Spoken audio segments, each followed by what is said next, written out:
So I think maybe it's time to get started, and then other people as they sign in will just join us. But I don't want to keep everybody too late. As you know, everybody seems to know me. I'm Joan Adler, Director of the Straus Historical Society, and I'm both thrilled and delighted to introduce everybody today to Andy Fisher, the author of this amazing book. Andy has worked in our office for a long time. Andy's about 5 years, I think, writing, Yes, and he's an amazing researcher. He's a beautiful writer, and I think that you will all find his talk today quite exciting.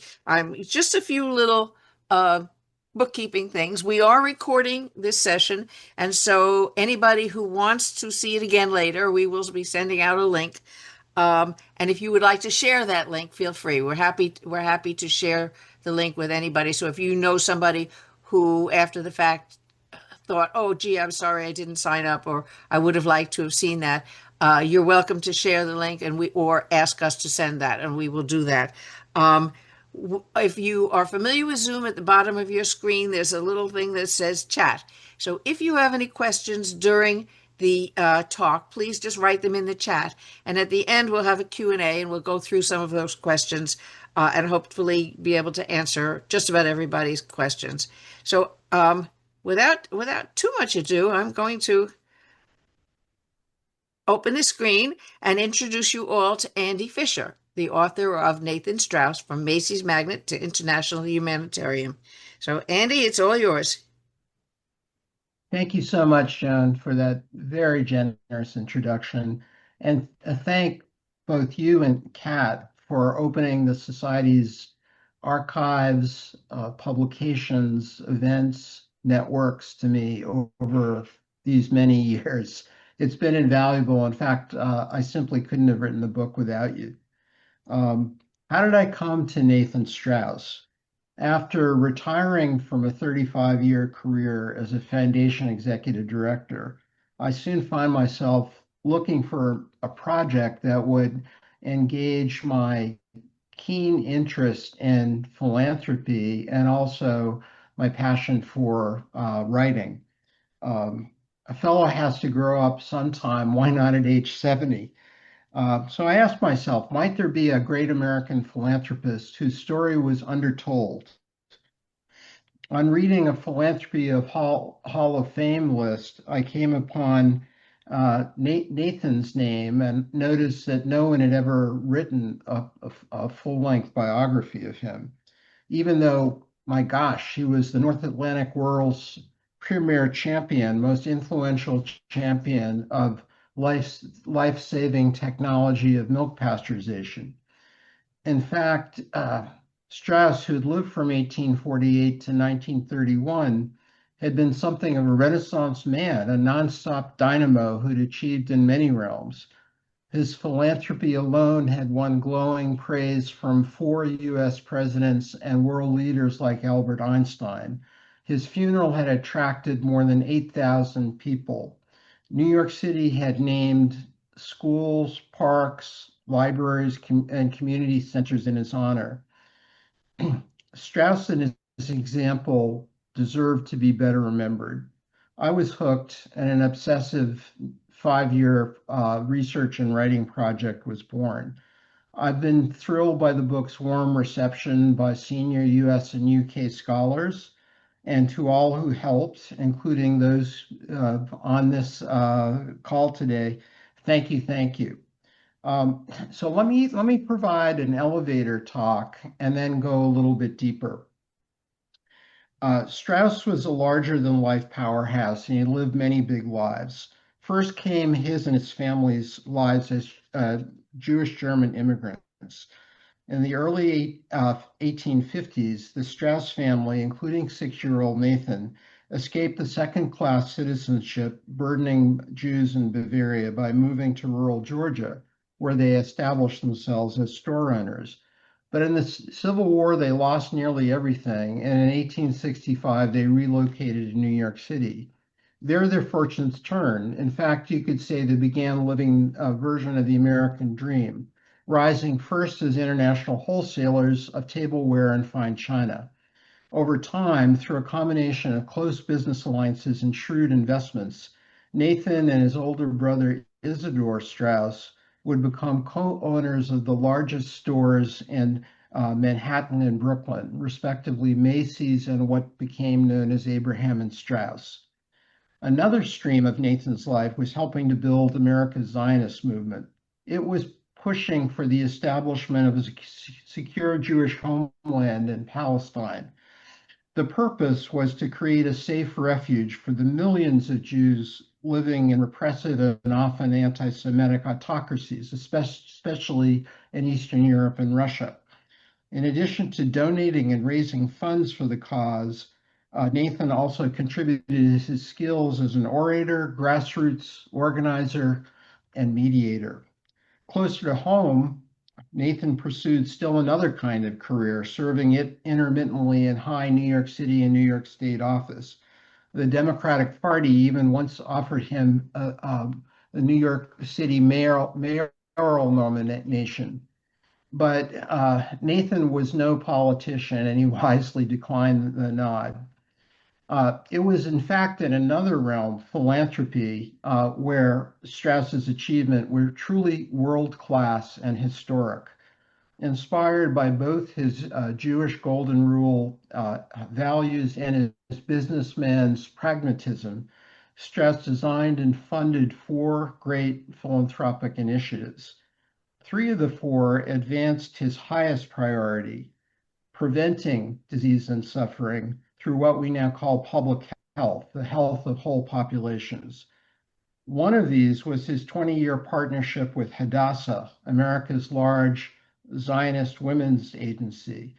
With Strauss's support, Hadassah built a Palestine-wide network of modern infant welfare clinics and also large health centers, comprehensive health centers, one each in Jerusalem and Tel Aviv. Together, these helped reduce infant mortality, to contain malaria, and to lay the foundation for modern Israel's health system. In fact, Hadassah's health system is one of the largest in today's Israel. In a moment, we'll get to the two other public health initiatives, the two other that originated in the New York City area. But in great emergencies, Straus was also willing to do an entirely different kind of philanthropy, emergency relief. For example, in the terrifying 1890s depression, the nation's largest economic crisis to that time, he sold food, fuel, and housing at rock bottom wholesale prices to tens of thousands of jobless New York families. And he donated these goods to those who were truly destitute. This unusual business-like structure stretched charitable dollars and affirmed the beneficiary's dignity as consumers with agencies rather than people on the dole. Across all of his lives, Straus was both energized and undermined by a personality that was big in all directions, embracing a jumble of contrasts. On the one hand, friends found features of his expansive moods disarming and endearing. His joie de vivre, childlike exuberance, sense of fun, hearty partaking in life's pleasures, and downright earnestness. His enthusiasms extended to nature and animals, including his own adored champion racehorses. But his 360-degree energy and high spirits came with costs. He was often moody and overreacted to criticism and opposition. Most concerningly, he was prone to depression, including in late middle age, 3 nervous breakdowns, the phrase that his family used to describe them. That he was able to recover was a testament to his own steely life force and also something else, the unwavering, devoted love and protection of Lena Gethert Straus, his wife of 55 years. Nathan returned the love with all of his heart.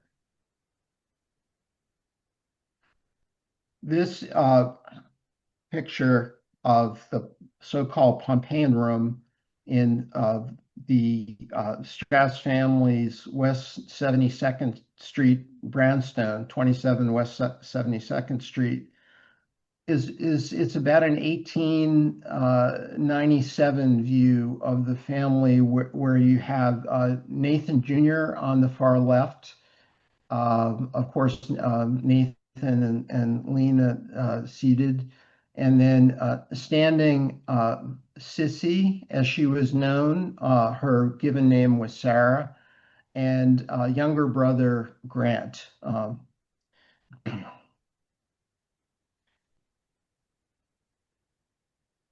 Now let's move on. My elevator speech is done, so let's move a little deeper.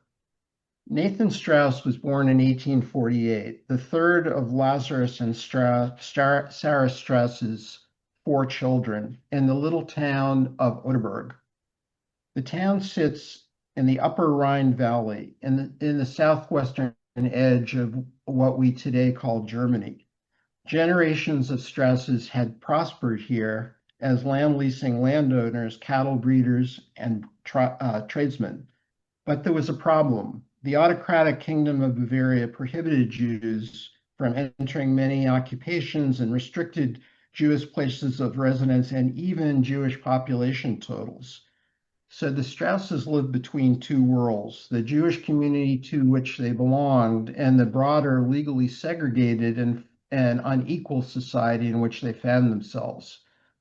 After the substantial failure of the European revolutions of 1848, many political liberals like Nathan's father, Lazarus, lost faith in the prospect of achieving equal rights for all under something like democratic rule of law government.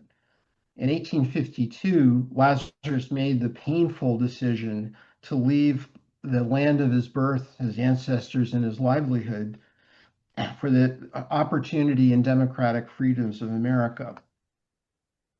Initially, Lazarus traveled to the New World alone to build an economic bridgehead for his family.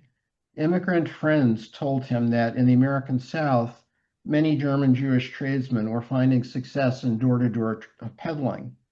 After trying that hot, dusty work in West Central Georgia, Lazarus decided to settle down as a shopkeeper in Talbotton, a small village in that part of Georgia. The new store's earning financed the purchase of a modest house, kind of almost log cabin style, very rustic home. And in 1854, also financed the family crossing the Atlantic to join him. Grade school age sons, Isidore and Nathan, were soon helping after school in Lazarus's store. They had a lot to learn. General country stores at the time were often social as well as commercial hubs, and store owners had to learn to serve people of all races, genders, and stations, from elites to would-be conmen. Profits could be eked out only by winning the widest customer base and practicing the strictest economies. This town had 1,500 people, so you can imagine what it took, even pulling in from neighboring towns and villages to make a profit. Since the Strausses were the town's only Jews, the children's religious education began with a father who read the Torah in Hebrew and with two parents whose characters were shaped by Jewish golden rule, morality, and tradition. Both parents also encouraged their children to express themselves freely and to explore their individual gifts and talents. Nathan arrived in Georgia as a fun-loving, quick-witted 6-year-old and took immediately to Georgia's sunny, unspoiled outdoors. He and his two brothers were close, and they relished playing ball games, tossing marbles, spinning tops, and hunting with shotguns with birds and rabbits fit for eating. Nathan also experimented with running little neighborhood businesses of his own. Still, the family's Georgia story had its blemishes. the biggest was their purchase of a few enslaved people. In the Old South, slavery was a nearly universally accepted labor practice, but from today's perspective, it was still a stain on the Straus's otherwise exemplary character. Another dark spot was anti-Semitic prejudice. In 1863, wartime deprivations incited a local grand jury to groundlessly attack Jewish business people's loyalty. This scapegoating led the Strauses to move to Columbus, Georgia, a much larger town with an established Jewish community. It was only 40 miles away, but it was close to 10 times bigger, and there was a Jewish community there. But then came the Civil War. Near its end in 1865, Union forces fought their way into Columbus, imposing a harsh military occupation that destroyed much of the town and the Straus's wealth. With the Confederate economy now wrecked and its currency almost worthless, Lazarus saw that Southern recovery could take decades. So at age 56, he moved his family once again, this time to the nation's booming financial capital, New York City. In New York, Lazarus found he had just enough remaining money, supplemented by Isidore's amazing earnings as in investing in London. That's another story. To set up his own tableware wholesaling firm in Lower Manhattan. Isidore and Nathan soon joined what would be called L. Straus and Sons, the first business to bring the family real wealth. While Isidore, like his dad, proved a natural in the daily grind of co-managing the firm's operations, Nathan's boundless energy and affability suited him for the job of lead salesperson.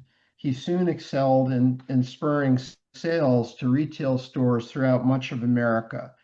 In one flash of inspiration, he persuaded large department stores, eventually in 6 cities, to lease L. Straus and Sons space for the sale of their merchandise on a consignment basis. The innovation proved a smashing win-win success.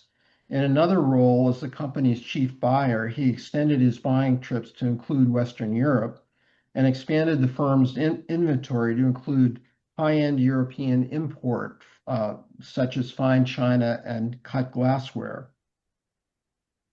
It was on one of these European trips that Nathan met and married the love of his life, a distant German cousin named Lena Guthertz. She was, by all accounts, a woman of great intelligence, good sense, and beauty. By 1893, L. Straus and Sons had become America's largest wholesaler of tableware and supplier of everyone from New York's Waldorf Astoria Hotel to the Russian imperial court. If Nathan's dad and older brother had provided the firm's steady management hands, Nathan had often supplied the rocket fuel of innovation. Wholesaling earned the family its first fortune, but it was department store retailing that multiplied Nathan's and his brother Isidore's wealth. In the late 1870s and 1880s, the two brothers became allies, friends, and increasingly ownership-sharing business partners of R.H. Macy and his department store heirs. These Macy's owners, by the way, were all Protestant Yankees who had come to admire and trust two German Jewish immigrants.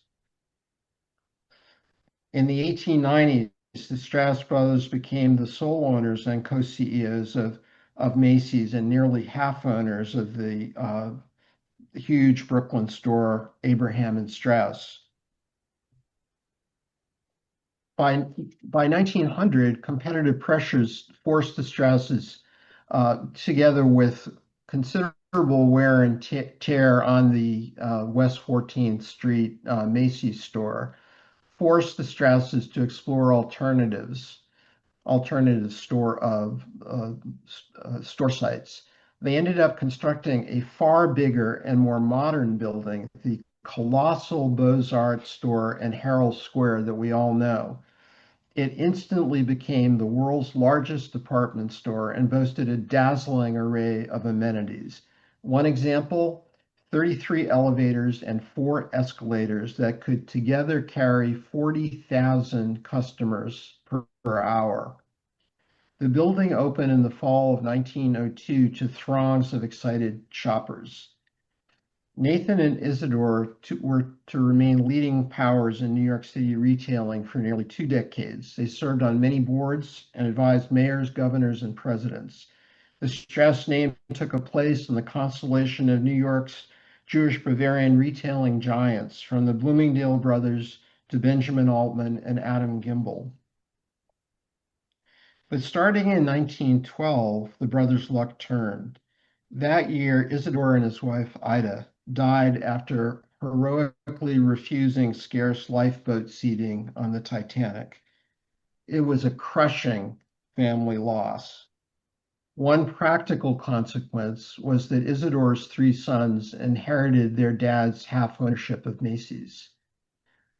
But conflict arose when they and Nathan tried to manage the store together. The younger Strauses, all experienced and capable, wanted to make changes that Nathan often resisted.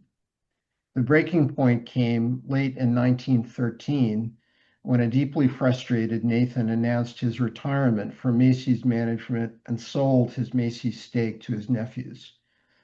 But the cost was a bitter division in 2 once close branches of the family. Here we have Herbert. If you could go back, Joan. Yep. We have Herbert on the left, the youngest of the 3 brothers. Jesse, the oldest of the 3 in the center, and Percy on the right. Let's step back here for a jot of context about the 3 famous Straus brothers. They attained prominence in somewhat different ways. Oldest brother's Isidore's business genius, served as congressman and monetary advisor to President Cleveland, and heroism on the Titanic led to his induction in America's Jewish Hall of Fame. Youngest brother Isidore left a lucrative law practice for public service. He served 3 times as U.S. and very consequential, very successful U.S. envoy to the Ottoman Empire, and became the first American Jew to serve in a presidential cabinet as Teddy Roosevelt's Secretary of Commerce and Labor. There is a magnificent memorial to Oscar in Washington, D.C. Middle brother Nathan's most acclaimed achievements lay in philanthropy. Let's look more at it. Nathan gave away most of his income and savings while living, and a huge part of his non-work time. What motivated this extraordinary generosity? One thing was his Jewish faith, first instilled by his parents. Straus himself always emphasized his belief in what might be called Judaism's God of moral law-giving. He felt that rich people were obligated to enact a core ethical commandment of scripture and conscience, furthering justice through charity for the needy. He often expressed the joy and pride he took in preventing and relieving suffering. Friends were struck by how he'd tear up when thinking about the suffering of war refugees and orphans, even those an ocean away. There were probably other motives too. As an outspoken critic of anti-Semitism, Straus may have felt that really generous giving from prominent Jews like himself, Jews who were visible to the broader community, could combat anti-Semitic stereotypes about Jews and money and win Jews' broader social acceptance. Straus also took delight in being publicly recognized for his giving. Maybe it was his brand of vanity. I think we also know the why of his top giving priority, namely public health. Straus intuited the common sense truth that for both donor and intended beneficiary, preventing disease and suffering was far less costly and more beneficial than scrambling for cures. Let's see how that logic played out in two of his initiatives. First, the Safe Milk Initiative. Beyond question, Straus's greatest humanitarian achievement was to bring pasteurized milk to needy families with infants and young children. The aim was to provide one of nature's most perfect foods, cow's milk, in a form at once safe and affordable to all. And to a remarkable extent, he succeeded. Some context. In late 19th century America, bringing into the world was risky, especially for the poor. For instance, in the early 1890s, the annual mortality rate among New York City children under 5 was a shocking 14%, higher than the death rate for New Yorkers in their early 80s. Infant death came from milk-borne one of the chief sources of infant death was milk-borne tuberculosis, cholera, scarlet fever, and several other infectious diseases. Nathan and his wife Lena knew such heartbreak well. A few years before, on an ocean voyage, they had lost a toddler daughter to milk later suspected to be infected. In his mid-40s, when he was wealthy enough, Nathan determined to help save other families from this trauma. But ridding cow's milk of infection was a huge challenge. One public health historian estimates, and I'm going to quote, milk came from 5,000 dairies based in 5 different states, passed through, this is New York City milk, passed through 400 processors and over 12 means of transportation. Along the way, it was handled by 150 wholesalers and 12,000 retailers. As any one milk handler, any one unsterilized vat or bottle could infect milk. When New York City residents finally consumed it, the milk might be 2 to 3 days old. This was risky delay in an organic fluid that at the time could be cooled by nothing more than icing. Electrical refrigeration didn't come in any big way until the 1930s. The businessman in Straus intuited that any safe milk solution would need to be reliably effective and affordable for everyone. Reliably effective and affordable for everyone. There never could be enough inspectors, never. And they could never be perfect enough in their inspections, nor could there be any guarantee of dairy farmers doing what they were supposed to do or processors doing what they were supposed to do. Safety had to lay in a more systemic means. And Straus saw this. The businessman in Straus and the retailer saw what was needed in terms of efficiency and control much sooner than even the initially relatively small number of pediatricians who understood the bacteriological revolution and what that meant about pasteurization. Straus was impressed by the bacteriological discoveries of medical giants like Louis Pasteur beginning in the 1860s and the success of pediatric pioneers like Manhattan's Dr. Abraham Jacobi, who's pictured here, were having in prescribing pasteurized cow's milk for babies. Jacobi, a fellow German Jewish immigrant and a dear Straus friend, was widely regarded as a father of American pediatrics. With his encouragement, Straus began testing pasteurization as a safe milk solution for the borough of Manhattan. He went to work financing the building of a sizable pasteurization plant, the world's largest, near the Lower East Side's tenement neighborhood. There, the milk was imported daily from a model farm in the city suburbs.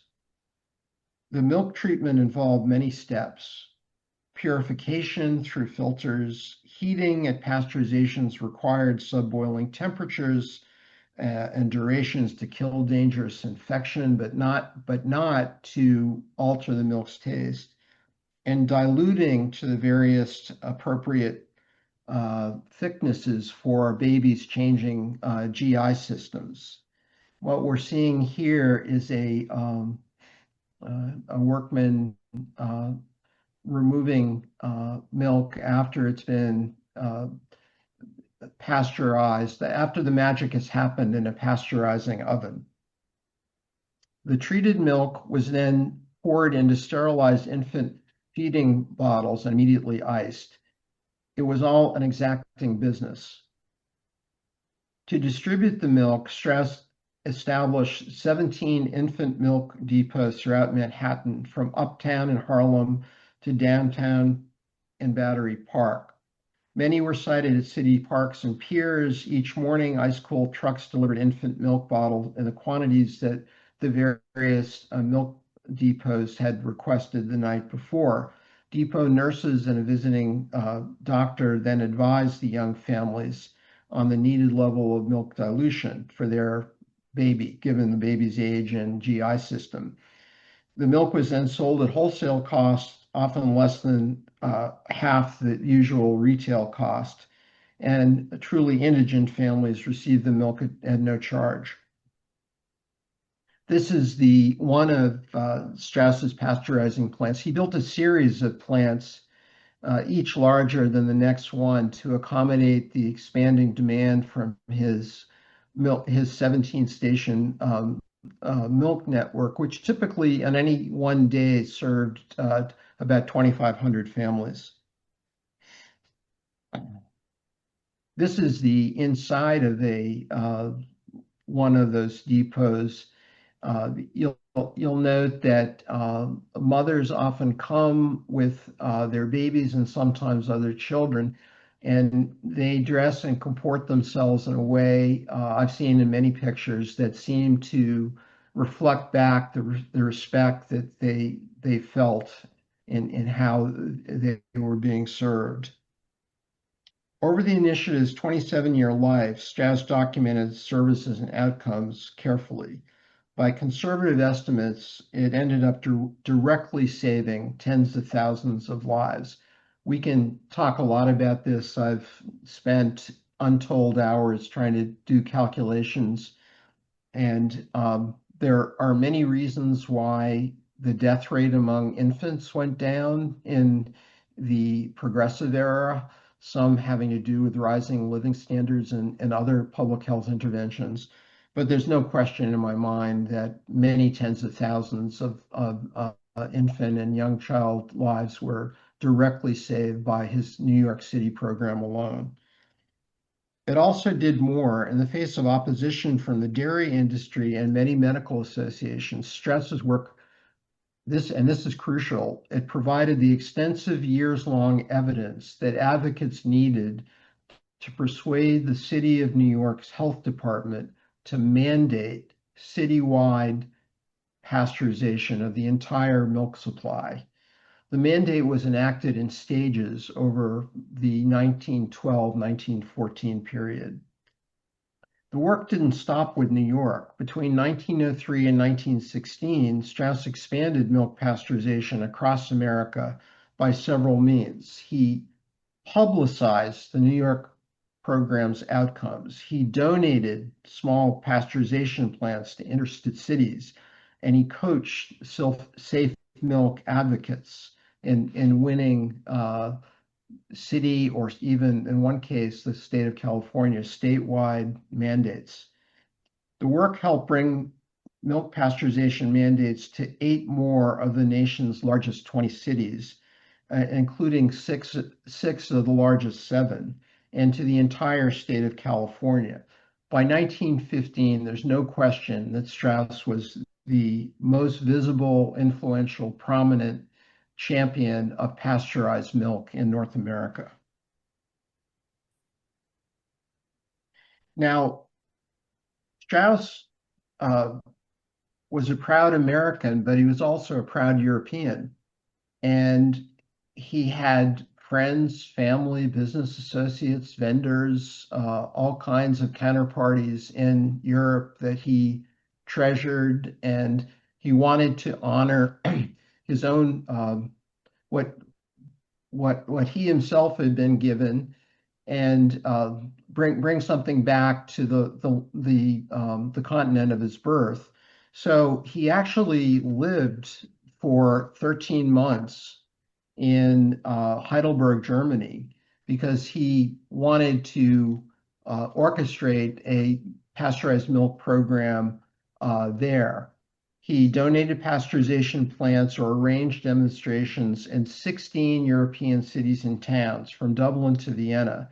The work usually commanded the attention of the local press and others, ranging from government um, health departments to dukes and duchesses. It all added up to a memorable effort for a visiting foreigner.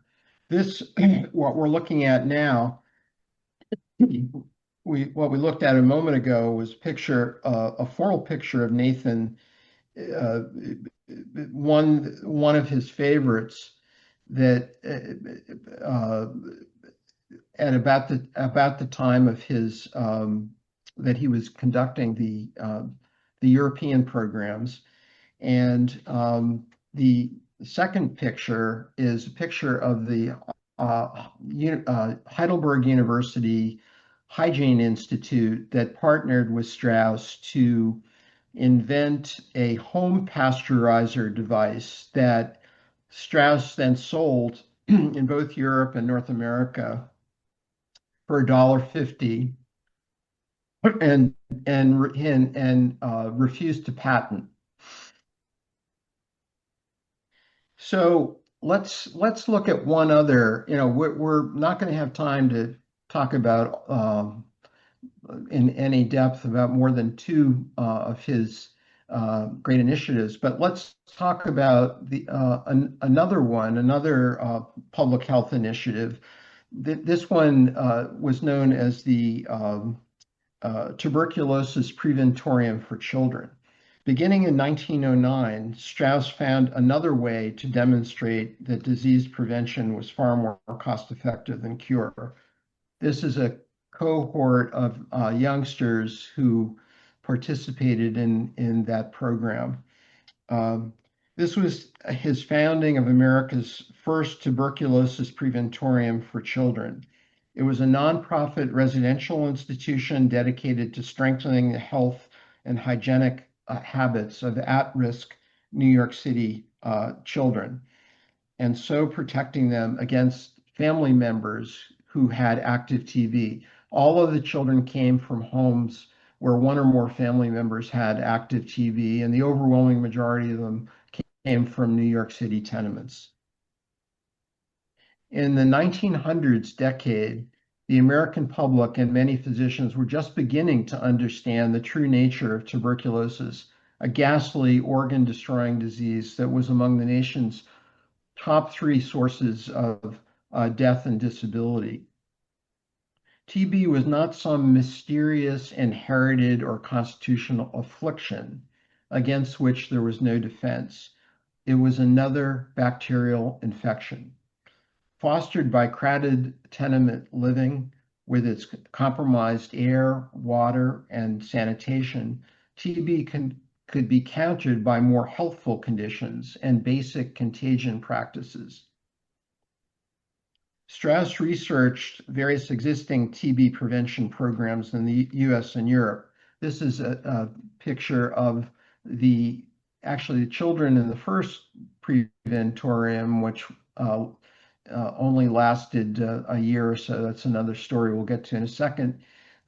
Fresh air was part of the program, and you see the children bundled up on a porch. Straus researched various existing TB prevention programs in the US and Europe. He may have had a high school education, but he was a brilliant man, and he was meticulous in wanting to know what the latest scientific opinion had to say and what had worked and hadn't worked elsewhere. He again consulted with Dr. Jacobi, and what emerged for Straus were principles for the design of this tuberculosis preventorium for children. He took a lot of pride in having coined that phrase. It would be a residential non-sectarian facility in New Jersey, serving children ages 4 to 14. In a tuberculosis-free environment, it would strengthen children's bodies with nutritious food, fresh air, sunlight, hygienic daily routines, the right balance of exercise, play, study, and sleep. While the average preventorium stay might be 3 to 6 months, the children would stay as long as needed to build their health. Specially trained nurses would be the program's workhorse caregivers, with physicians doing weekly checkups. Oh, and the program would be entirely free, supported initially by philanthropy. In the summer of 1909, the Preventorium launched on a pilot basis on the edge of a hotel property that Straus co-owned in the exclusive New Jersey resort town of Lakewood.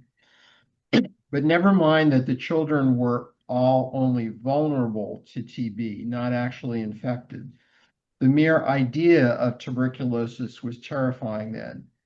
And whether the real concern was dread disease or an elite enclave's property values, Lakewood's affluent residents and their lawyers strenuously opposed the program. And this became a cause célèbre with New Jersey governor, the state legislature, 2 impaneled grand juries becoming involved in the fight, and much public opinion backed Straus, but the weight of the establishment in New Jersey was against him. The conflict soon forced the program to move a few towns away to a rural farm village, Farmingdale, New Jersey, just inland from Asbury Park. The land was donated to the Preventorium by the whole campus, was about a couple of hundred acres, was donated by Straus's dear friend, Arthur Brisbane, who is a noted Hearst editor and also a pretty big time New York real estate investor. The fight triggered one of Straus's nervous breakdowns. And by the way, what you see here is an artist's rendering of the new campus that it took the better part of 3 years to build. But this became the campus that then lasted for some over 50 years, actually, providing services. So one of Straus's 3 nervous breakdowns in late middle age happened as a direct result of this fight, but he did gradually recover under round-the-clock nursing care and Lena's loving protection at home. He did persevere, and in fact, even before the Lakewood siting controversy, he had signed up an effective leadership team, a well-connected New York City businessman as CEO and as board chairman, a Rockefeller Medical Institute physician researcher as medical director, and a board that included renowned philanthropists like Jacob Schiff and Felix Warburg. Such backers underwrote the building of the Preventorium's new campus, and unexpectedly, New York City's health department offered to partly reimburse care of participating children from the city. Endorsements also poured in from medical experts, including the director of America's Public Health Service. In its first 3 years before it moved into this beautiful campus, the Preventorium served 400 children, and the results were gratifying. Medical reports showed that, quote, almost all had responded by an immediate gain in weight and strength, a cessation in coughing, and a marked quickening of mind. Over time, the program helped inspire a national movement that lasted decades, embraced more than 45 similar programs, and served tens of thousands of children. The movement petered out only with the advent of TB fighting antibiotics after World War II. In closing, I'd like to contrast Straus's philanthropy with that of most millionaires of his day. Only a few of his contemporaries, Andrew Carnegie and John D. Rockefeller among them, are still household names as titans both of business and philanthropy. At the time, and arguably today, most wealthy people did not compile especially memorable giving records. Most made few really large gifts until their later years, gave relatively little thought to charitable aims and strategies, and didn't actively apply their business skills to their giving. Straus was different. He gave away most of his fortune during his lifetime, beginning major giving midlife when he and brother Isidore still needed capital for growing businesses. He also researched, designed, oversaw, documented, and publicized his own giving initiatives, even while co-leading large businesses. In both money and time, Straus was all in an unusual way. Straus's aims, too, were unusual. They included strengthening not only this is a picture of Nathan in his 70s. And now we're moving to a picture of Nathan and Lena on their 50th wedding anniversary. Straus's aims were also unusual. They included strengthening not only individuals and institutions, but also the public policies and service systems that affect whole societies, especially their infants, children, and mothers. I find it astonishing that a man who was never worth a tenth as much as his richest peers, maybe a few $1 million in today's dollars, was able to help strengthen public health system in America and Palestine and to seed similar reforms in Europe. Can today's COVID shadowed world use Straus's example? You can guess my answer. It's not yes, it's hell yes. I needn't remind anyone that today federal policy investment in health are often driven more by politics than science. Straus and fellow progressive era child savers showed that when backed by public demand, science-based innovations can catalyze historic mortality declines. Nathan Straus was by no means destined for this. He was born with a volatile temperament, never attained more than a high school education, amassed substantial rather than titanic wealth. He also faced formidable opponents, including the dairy industry, and for some period of time, much of the American medical establishment. Yet he found his way forward. And here, forgive me, I'm going to quote the last sentence of my book.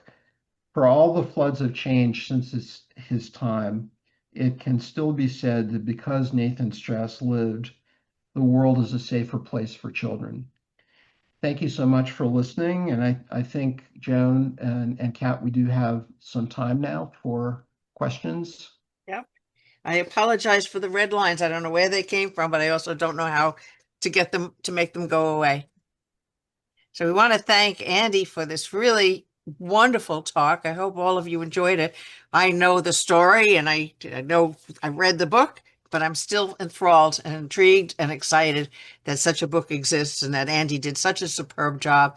Oh, here I see somebody's um, I'd like you to know that the book is available through Rutgers University Press and also on Amazon, and that Andy has generously agreed to donate a portion of the sales of the first printing to the Straus Historical Society. He has been a very generous supporter all along, and we've been thrilled to work with him. So if anybody has any questions, we'd be happy, put them in the chat, or at this point, if you want to just unmute yourself and ask a question, that would be great too. Um, we thank you all for coming, and we enjoy the enthusiasm for which you have shown for our work, and of course for Andy and his book. And I don't see any questions in the chat, so I think maybe we will just say thank you for coming. Uh, this talk has been recorded, and so it will be available as soon as we can get the recording together. We will send a link to all of you. And as I said earlier, please feel free to share the link or ask us to send it if you know anybody else who is interested. Andy, anything you'd like to add? No, just that I don't need to tell anyone who's on this Zoom what an amazing, rich resource the Straus Historical Society is, and I do feel blessed to have been able to work so closely with Joan and Kat and to use your marvelous resources. So thank you for the Straus Historical Society family that makes it all possible. Andy, now I see Peter Stedman and Catherine Mullen have asked. I'd like to ask about the Strauss's religion. Ah, okay. Great question. So it's somewhat complicated to characterize Nathan's religion because uh, on the one hand, he grew up in a pretty religious family. His father read the Torah in Hebrew. He invited Protestant ministers in Georgia. There weren't any any nearby rabbis to dinner so that he could discuss fine points of biblical interpretation. And he and his wife Sarah exemplified high moral standards that made a deep impression on their children.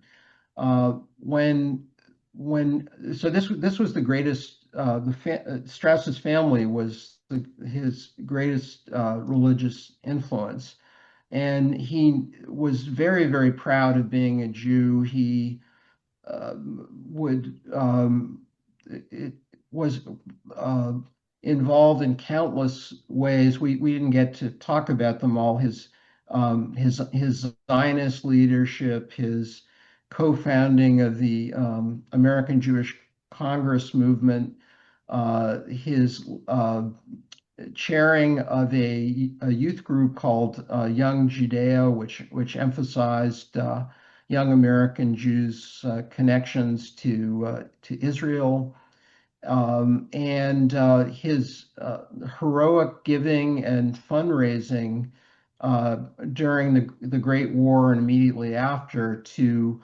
provide relief to help. He was after. Um, uh, Jacob Schiff and maybe one or two others. He was probably the most generous donor to and fundraiser for World War II relief. But if you look very closely at more formal parts of religion, I mean, he did maintain a pew. Throughout his life, he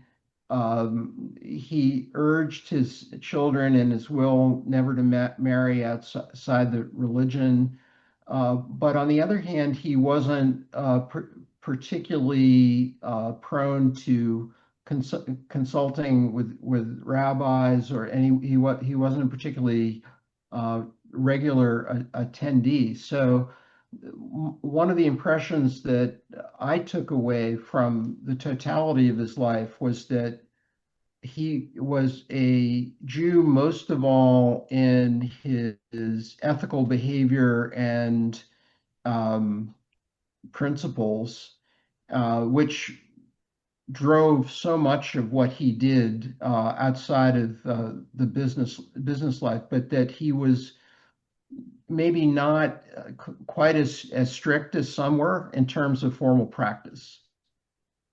Andy, the next question from Joe Strauss. He wants to know if any of the sites, like the Preventorium or the pasteurization plant, still exist today. Well, the preventorium does not exist anymore. There's a marker there that memorializes it, but it no longer exists. The I don't I don't think that any of the pasteurization plants exist. I never came across it in any of my research. We're talking about buildings that would now be like 120 years old. So, yeah. The original Milk Laboratory later became part of the New York Public Library. And indeed, they had a children's reading room there called the Nathan Straus Children's Reading Room for a while. And that also has gone by the wayside. Uh, but there was for a time still use of that building, even though not as anything remotely uh, resembling the Preventorium. Uh, let's see, you spoke at Peter Stedman again says, my grandfather, Paul Collins, was not at all religious. I'm wondering when that religiosity would have been lost in the family. Oh, good question. Well, if we think about the three brothers, I Isidore liked to say that for him, religion was about loving one's fellow man, and he did not go in for theology. He may have been what we would today call an agnostic. He was definitely more of a quote secular Jew than a religious Jew. And Joan, I think you found that some of that continued with his children. Hmm. Yeah. What we know, particularly about Isidore's family, Isidore, who they became mercantile, they became merchants, and they not that they went out of their way, but uh, some of the sons married out of the religion, partly because that's they were involved in a broader sense. They didn't stay within the Jewish community the way many Jews did. So after the turn of the century, many of the Jewish people started to leave the religion. But one of the things that one of the Strausses told me, which I found fascinating, was that the children were raised by governesses and nannies who came from Germany and also from Ireland. And so they took them to church on Sunday. And so many of the kids learned the religion of their nannies and their governesses and their teachers rather than that of their parents. And many of the children really only had an audience with the parent an hour in the evening during cocktail time. And they'd come in and visit, and how were you, and what was your day? And so they began to relate to a different religion also. There are lots of factors, but that's what I know about a few. At one point, when I first started working with the family, I interviewed somebody called Buzzy Sheftel. And everybody that I had met up until then was asking me, and what religion are they? So it became a standard question in my interviews. And I said to Buzzy, who was an older gentleman at the time, what religion are you? What religion do you practice? And in one sentence, without taking a breath, he said to me, well, I'm Episcopalian, but of course, everybody knows we're Jewish. And for him, it's a perfect answer. Took me a little while to process what that meant, but that seems to be it. Within the family, the Isidore Strausses, most of the Isidore Strausses no longer practice any Judaism. In fact, when we took the Strausses on a trip to Germany many years ago, I had to describe Jewish custom because when we went to the cemeteries, we went to a synagogue that had a mikveh, and nobody knew what that was. Nathan Straus's family, most of them identify as Jewish. Not so many practice Judaism, not so many attend synagogue. I know that Hermione's family, Peter, your family, most of the people do not identify as any religion, as far as I know, but certainly not Judaism. And in Oscar's family, there are some Reformed Jews who do actually attend services, but it's very variable within the family. And there seems to be no problem about marrying out. One thing that is very striking among the three brothers is that they all committed themselves to advancing the Jewish community in different ways. For example, Isidore was a founder of the Educational Alliance, the great Jewish sponsored settlement house, and its goal, of course, was to advance the successful assimilation of Jewish and other immigrants into American life, whether that be through literacy training, vocational training, uh, recreational services. Oscar, through his 3 tours of duty as U.S. Envoy and then later ambassador to the Ottoman Empire, was he protected minorities. That was one of the things that he did in his in his services. And he did this also. He served under 4 U.S. presidents, and he argued for the protection of minorities, including especially Jewish minorities. But he also he was the founder of the American Jewish Historical Society, and he wrote a number of books whose themes included the, basically the unity of Jewish and American history. He had a passion for reconciling Judaism with the American experience, and mentioned that he argued that colonial governments took a lot of inspiration from the Hebrew Bible, actually, and the forms um, uh, of government represented in the Bible.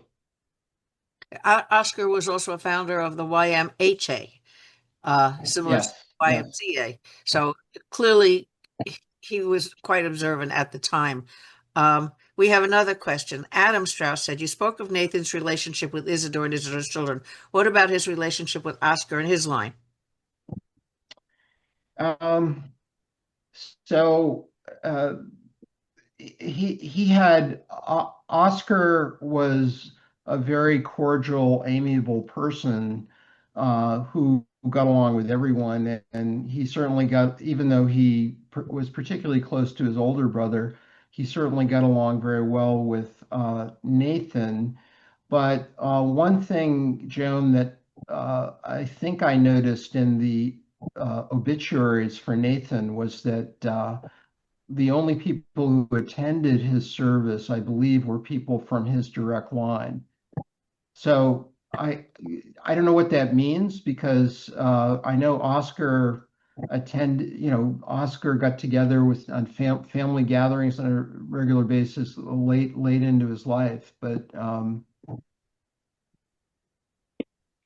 Yeah, I mean, after the sinking of Titanic in 1913, there was a family rift that Andy mentioned before, and it it it came about because, among other things, Nathan's children were so much younger than Isidore's children, and yet the family co-owned all of these properties and businesses. And Nathan's 2 sons, Nathan Jr. and Hugh Grant, wanted more say.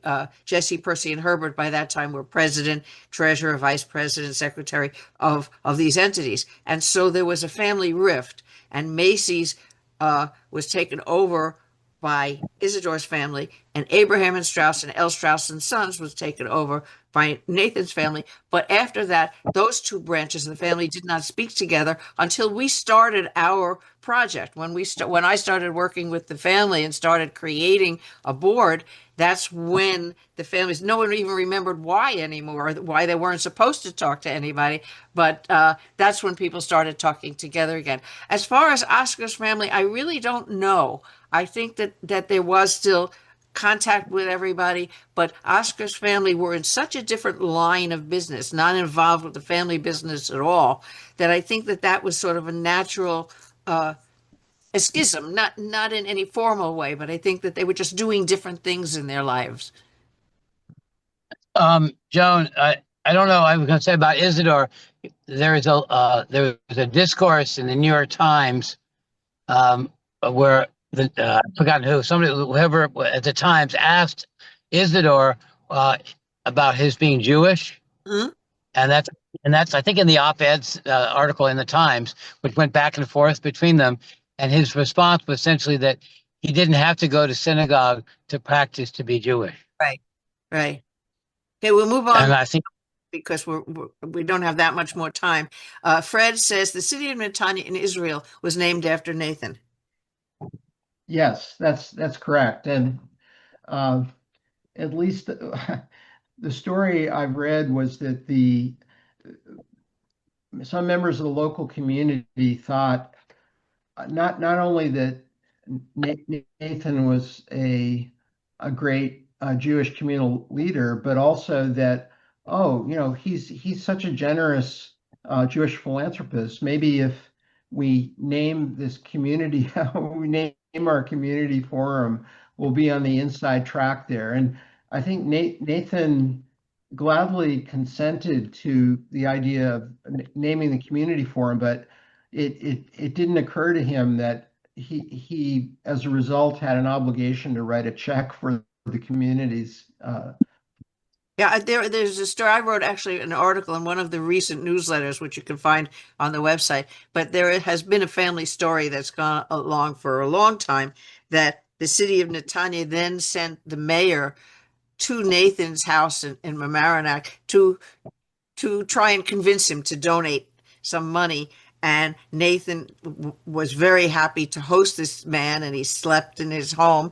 And the mayor, thinking he would be wined and dined by this rich philanthropist, when he came down to breakfast, was served cold cereal and was not at all happy about that. And I think it's quite a charming story.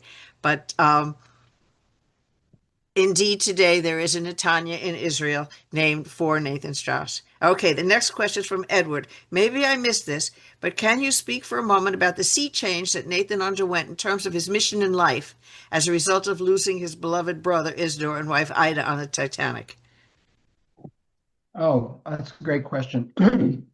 Excuse me. Well, I think the sea change had been bubbling for some years because in 1904, Nathan and Lena made their first visit to Palestine, and then they made a whole series of visits starting in 1912. They made one in 1912, another in 1913, and some subsequent ones. And they were both tremendously moved by the courage and the kind of willingness to sacrifice of the Jewish settlers or pioneers, and they wanted to get behind this and make.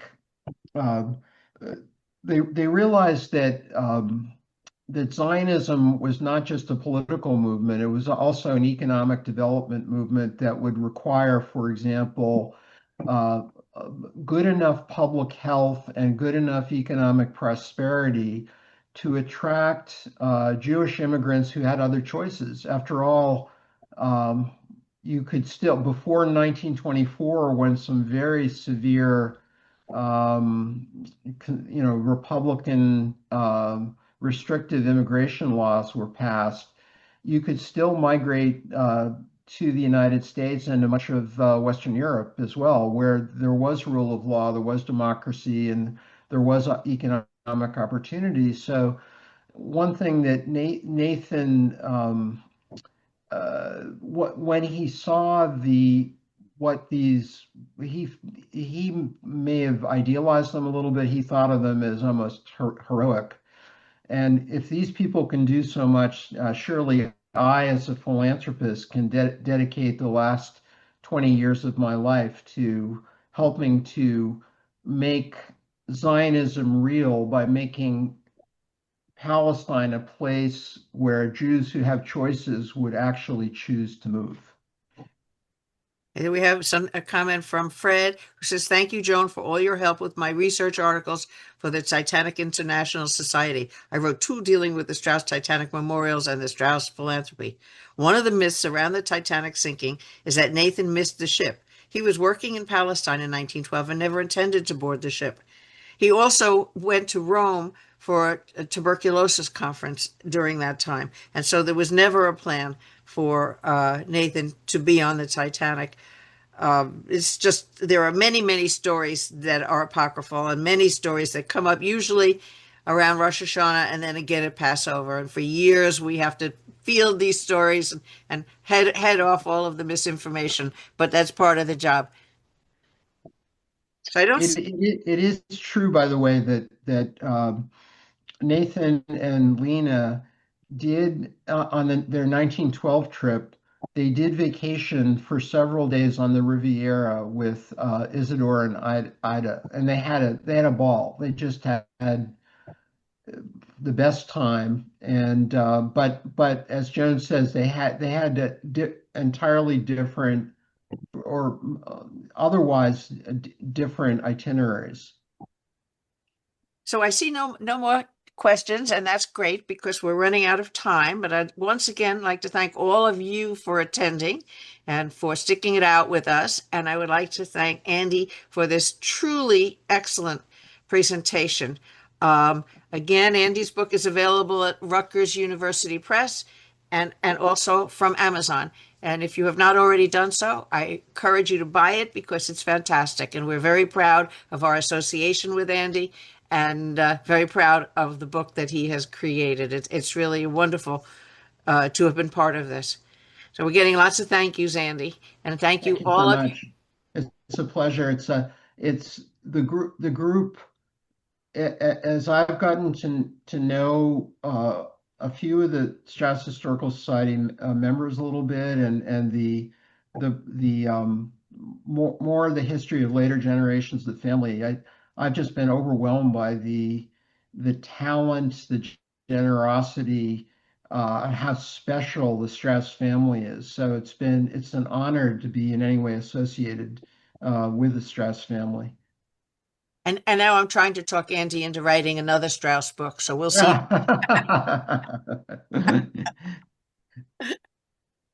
So we've got comments that say thank you to Andy for great presentation. Thank you to everyone for coming. Thank you both for a great presentation. Adam, thank you. Thank you so much. Very amazing. A worthwhile life, well to remember, well to emulate. And Sarah wrote, we so appreciate this and you. Thank all of you. I hope you have a wonderful evening. You can all go have a drink and a dinner and enjoy the rest of the night. And thanks for coming, Andy. It was great. Thank you so much. It was an honor. Thank you. All right. Have a great night, everybody. Bye.